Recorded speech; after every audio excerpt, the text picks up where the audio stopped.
Hey, parasite, are you watching this? Saying that, my husband waved his hand towards me with his smartphone screen. His face was red, and it was clear that he was quite drunk.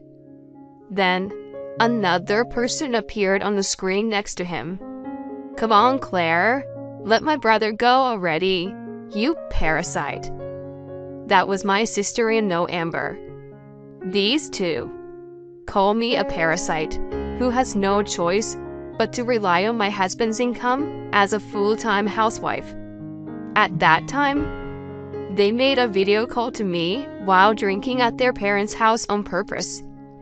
I let out a deep sigh.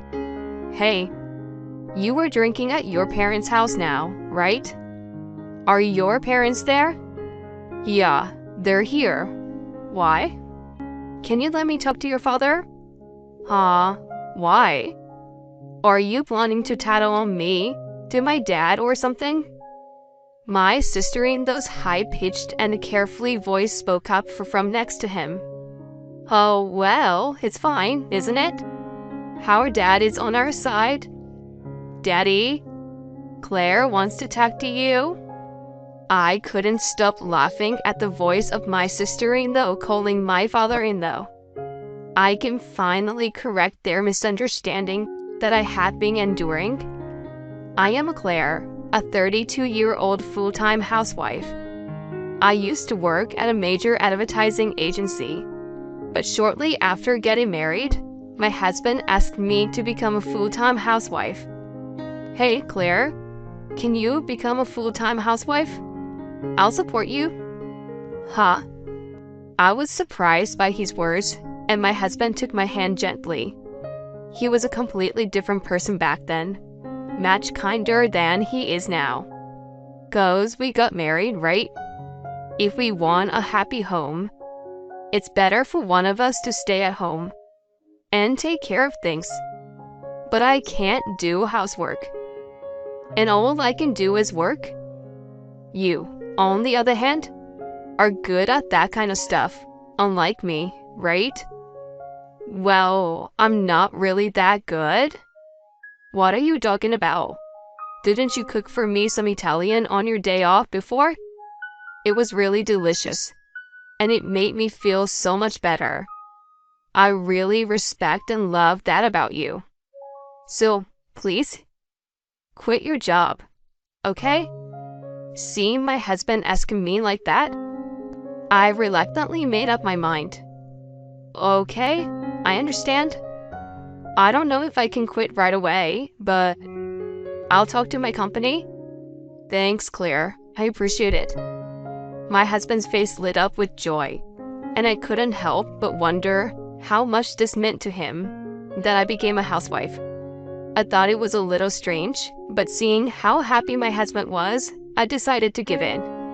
I liked my job at the advertising agency, and I had just started getting assigned to plan advertising campaigns. So, I had mixed feelings about leaving my job. However, because we had just gotten married, I wanted to respect my husband's wishes. 6 months after our marriage, I quit my job. In our early stages of marriage, my husband always expressed gratitude for my help and the household chores. However, after about 3 years, he stopped saying thank you and making comments that blamed me for not having a job. You're lucky. You can live an easy life just relaxing at home. Huh?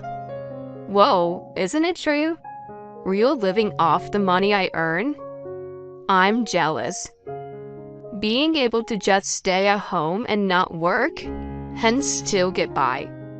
But you're the one who asked me to become a housewife, remember? My husband looked annoyed. See? You can use my words as a shield to justify yourself. It's so easy, isn't it? Well done, if you were a housewife. Focus more on household chores.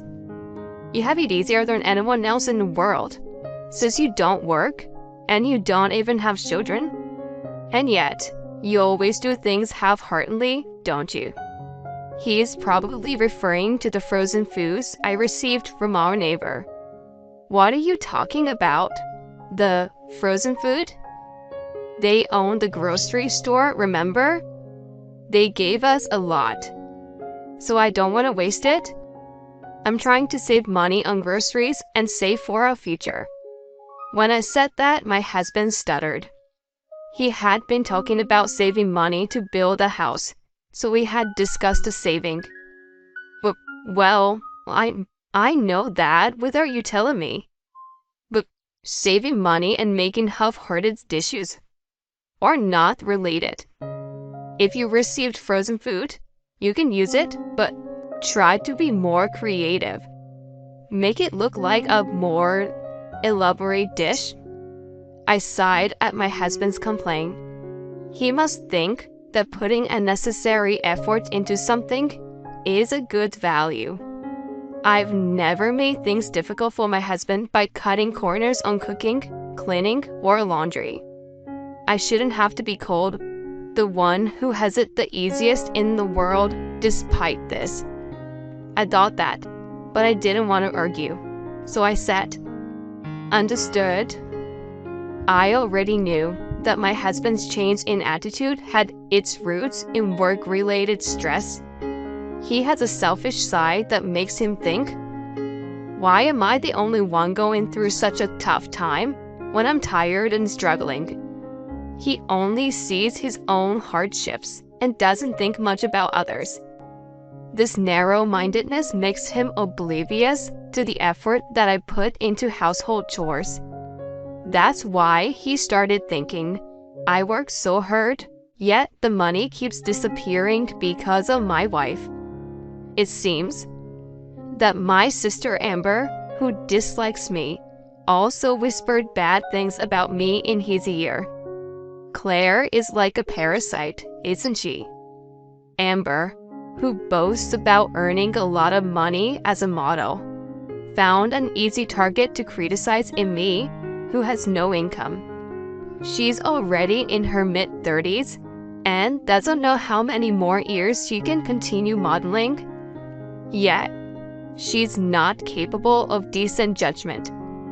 My husband, who was already small-minded, was further fueled by his sister's words and started using even more hurtful words against me.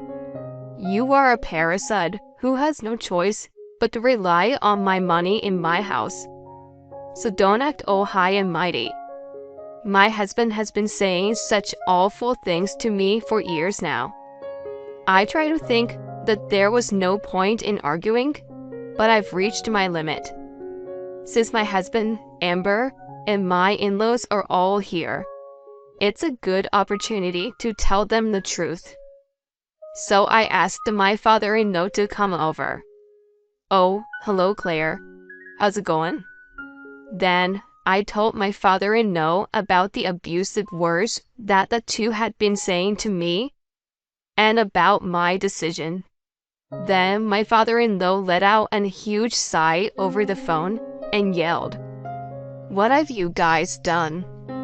We were going to build a two-family house and live together with Claire's money. I could feel a sudden chill from the presence on the other side of the screen. Yes, my father-in-law was right. I had enough savings to build a house. That was because I still had an income ever after quitting my job at the advertising agency. Actually, I had started freelancing from home and was making quite a lot of money. At first, it was just to pay off my student loans. After quitting my job as my husband had suggested, I couldn't repay my loans without any incomes.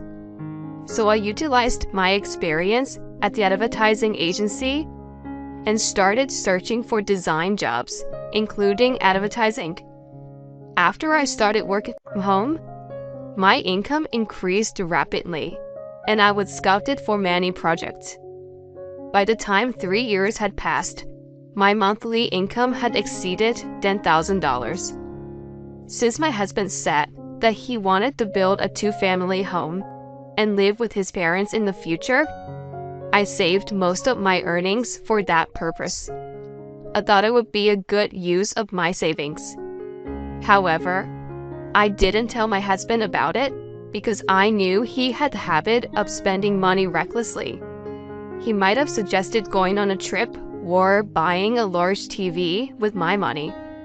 But I secretly told my in-laws because they had always been kind to me. I continued explaining to the screen until I started being called a parasite by Wayne and Amber. I didn't mind living with you and contributing money to build a two-family home at all. But their bullying towards me has been increasing year by year. Amber even asked me to set her brother free. So, I will do as you said and set him free. I will divorce him. So please forget about the new home. When I told my father-in-law, he shouted at his son and daughter with a trembling voice that even I could feel the vibration through the phone. You too. Why do you always do things like this? We've had to apologize to many people because of your rude behavior, he exclaimed, and my mother-in-law's voice joined in, sounding concerned. Hey, what is this? Why are you shouting like that? Wayne and Amber did it again. They spoke loudly to Claire, and now she's angry. She asked us to forget about the two-family house plan. What? No. My mother-in-law was shocked. I didn't know anything about that. So, there's nothing I can do, right? That's right. It's your fault for staying quiet. My husband and Amber also fought back, but the father-in-law's voice grew even more intimidating. It's because you guys say rude things. Their argument continued over the phone, and I listened silently for a while before I got tired and hung up. The next day, they all came to our house together and bowed their heads in apology. Claire, I'm really sorry. Wayne and Amber were completely unaware of their rudeness. My father-in-law spoke, and my mother-in-law also chimed in. We feel so bad. We're ashamed that we didn't teach them enough. We'll make sure that they will never say something like that again. After apologizing individually, they turned their sharp gaze to my husband and Amber. Claire, I'm sorry. I was the one to ask you to become a full-time housewife, but something was going on with my job. To tell you the truth, I was demoted recently, and I said some unnecessary things because of the stress. I wasn't serious about it, you know. Besides, if you can earn money, we'll be okay, right? Please, forgive me. You didn't start your abusive words at me recently, did you? I said, and then I took out my smartphone and played back the saved audio data. Don't act so high and mighty when you were just a parasite relying on my money in my house. It's really unfair to live off the other people's money when you have no income of your own, isn't it? You couldn't survive without depending on me, could you? Relying on others for everything might seem easy, but it's actually quite miserable. As the terrible words I received from my husband and Amber over the past few years echoed through the room. This is only a portion of what I have as data. Then my father-in-law raised his voice again. You? Did you really say such terrible things? How did you become such human beings? Well, what can we do? We didn't know we were being recorded. Amber still hadn't apologized to me even once, and her rebuttals were not only quick, but also poorly thought out. Despite this, Amber glared at me with sharp eyes. However, I wasn't going to give up just yet. Amber, is no use looking at me like that. What you said to me has been recorded as evidence.